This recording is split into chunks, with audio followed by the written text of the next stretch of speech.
Eu me peguei muitas vezes sentado na frente do espelho, perguntando por que que às vezes as coisas não funcionariam comigo. Eu via pessoas com idades mais novas do que a minha, conquistando coisas que eu pensava que isso era impossível de conquistar, e muito mais rápido do que eu imaginava. Comprando um carro que eu sempre tenho vontade de comprar, moto, casa, fazendo uma viagem que eu sempre tive vontade de fazer. Eu me perguntava o porquê que aquilo não acontecia comigo, o porquê que aquilo demorava tanto para acontecer comigo. E hoje, com 25 anos, passando por muitos problemas, eu percebo que é normal. Para as outras pessoas, aquilo pode ser mais fácil do que para você, e está perfeitamente normal, porque aquela pessoa pensa de um jeito diferente, aquela pessoa viveu diferente, teve oportunidades diferentes, teve momentos diferentes, teve palavras e conselhos, às vezes, diferentes do que você nunca vai receber na vida. E quando eu percebi isso, cara, eu descobri, na real, que a vida era muito injusta. E não tem nada que você possa fazer contra isso. Então, eu percebi que aquilo pra mim, por mais que esteja muito lento na minha vida, e pra aquela pessoa for mais rápido, tá tudo bem. Pra ela tá no tempo dela e eu tô no meu tempo. Eu já passei por muitas coisas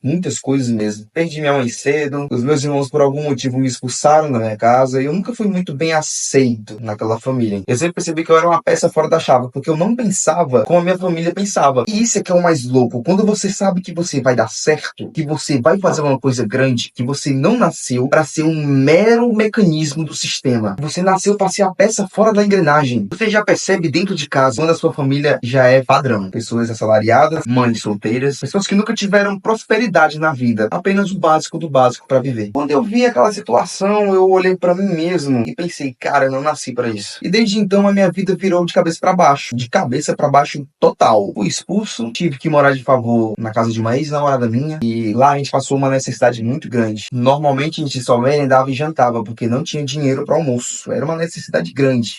Lá eu fui chamado de ladrão várias vezes, tentando ajudar aquelas pessoas de lá, que eram pessoas mais medíocres, pessoas com conhecimento pouco abaixo, e elas não sabiam muito desenvolver a questão de contas bancárias, etc. Acabei criando uma personalidade um pouco ruim, comecei a ficar um pouco agressivo também, que é igual cachorro de rua. Eles começam a ficar agressivos depois de apanharem muito. Mas também foi lá que eu descobri que é nas dificuldades que você encontra o seu eu, a verdadeira pessoa que você é. Não é na facilidade que você vai encontrar a sua força, é na dificuldade. Mas a sua personalidade forte, o seu caráter, a sua sede de vitória, ela fica mais forte. Então, quanto mais dificuldades eu passava, mais quente aquele fogo de vencer dentro de mim aumentava. Quando eu conheci o marketing digital, foi difícil pra mim também. Eu sempre fui uma pessoa muito inteligente em questão de tecnologia, informática, essas coisas. Eu sempre fui uma pessoa fora da curva. Eu entendi as coisas muito mais rápido do que o normal, muito mais rápido do que o normal. Então, pra mim aprender marketing digital foi um pouco fácil, mas demorou, porque eu não tinha condição financeira. É necessário ter um notebook, ter um dinheiro para poder pagar plataformas, ter um dinheiro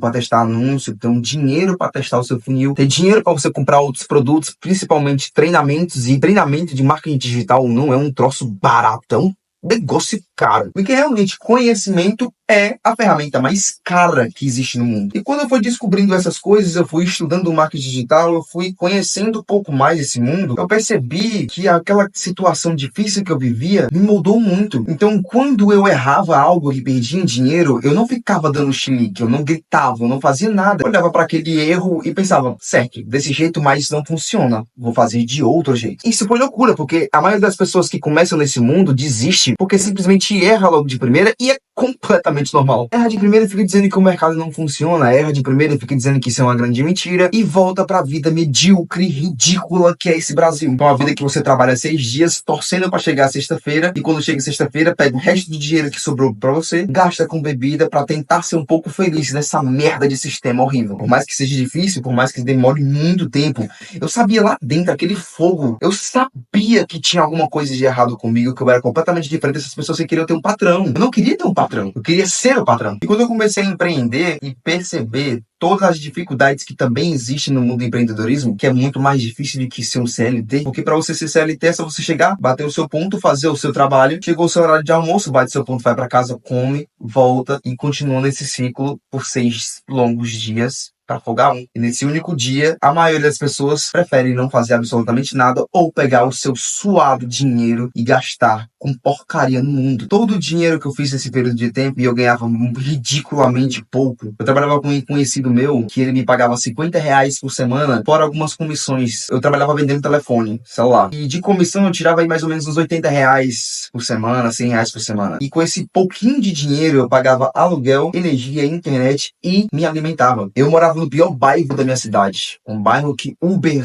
não aceitava ir buscar ninguém, um lugar onde pessoas não gostariam de ir lá visitar. Perdi muitos amigos nessa caminhada porque eu queria empreender, eu queria crescer, e as pessoas olhavam pra mim naquela situação ridícula e ria da minha cara. As pessoas olhavam pra mim, esse cara nunca vai conquistar nada na vida, nunca vai sair desse bairro de merda e nunca vai crescer. E eu passei muito tempo na minha vida acreditando nessas palavras porque era o que vinha na minha cabeça e era o que eles sempre martelavam. Todo santo dia eu escutava isso. Quando eu chegava no trabalho, a pessoa com que eu trabalhava ficava, não sei como é que tu aguenta morar nessa ridicularidade de bairro, com essa casa ridícula, com essa moradia horrível. Faltava água umas 4 vezes por semana, energia caía toda noite. E eu olhava assim pra essa situação, cara, e eu não conseguia ver problema. Porque eu acho que eu já passei por tantos problemas da minha vida que aquilo ali era pouco. Eu só queria chegar no meu objetivo, só queria chegar lá. E o que eu quero dizer com tudo isso pra vocês é que, dependendo da dificuldade que você está passando, não pensa no problema, pensa na solução. Em vez de você ficar quebrando a cabeça querendo resolver um problema, faz o seguinte: pensa no futuro, começa a investir hoje o seu tempo. Se você não tem dinheiro, arruma um jeito de ter dinheiro. Se você não tem estudo, arruma um jeito de ter estudo. Ah, mas você fala só arrumar um jeito. Mas é assim. Pergunta pros maiores empreendedores do mundo como foi que eles começaram. Eles começaram do zero. Eles não tinham absolutamente nada pra começar. E os caras hoje estão absurdamente gigantes. Eu sei que eu vou ser um dos maiores players do marketing digital. Eu sei que eu vou ter um dos melhores SaaS desse mundo no marketing digital. Porque eu tô planejando isso agora. Então daqui a 2, 3, 4 anos, quando eu chegar lá, não vai ser surpresa pra mim, porque tanta dificuldade que eu passei lá do começo mesmo, eu fico imaginando como eu tava hoje. E como eu tô hoje, eu vou imaginar quando eu tiver daqui a 3, 4 anos. E esse é o diferencial. Você saber onde você quer ir e você lutar todos os santos dias pra chegar naquele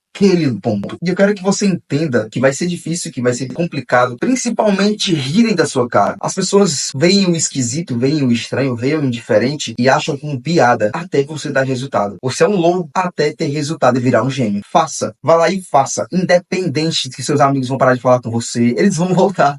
Quando você estiver andando de Ferrari, quando você estiver andando de Lamborghini, morando no Alphaville da sua cidade, tendo os melhores carros, as melhores motos, as melhores moradias, comendo em restaurantes mais caros, aí eles vão lhe mandar mensagem perguntando por que você sumiu, perguntando por que você não fala mais com eles. Aí você vai virar amigo deles. Então, vai viver a sua vida. Tire os problemas da cabeça e procure evoluir, crescer. Dê o primeiro passo. Não fique esperando. Eu esperei muito tempo da minha vida pra dar o primeiro passo. Até eu dar o primeiro passo. O que faltava era só esse bendito primeiro passo. Às vezes você tem tudo, cara. Tem tudo. Você tem tempo, você tem dinheiro, você tem conhecimento, você tem ferramenta. Você não dá o primeiro passo. Por quê? O primeiro passo é que vai te tirar da miséria pro sucesso. Dê o primeiro passo, independente da situação que você está. Pelo amor de Deus, dê o primeiro passo. Saia desse comodismo. Saia. Eu passei 3 longos anos da minha vida acomodado, tendo tudo que eu podia ter pra poder crescer na vida. Perdi minha mãe cedo, passei fome, passei necessidade, fui chamado de ladrão na casa dessa pessoa, pra eu poder chegar aqui hoje e contar pra você que você precisa dar o primeiro passo. Uma caminhada só é uma caminhada quando você começa a andar. Se você não começar a andar, ela não vai ser nunca uma caminhada, só uma parada.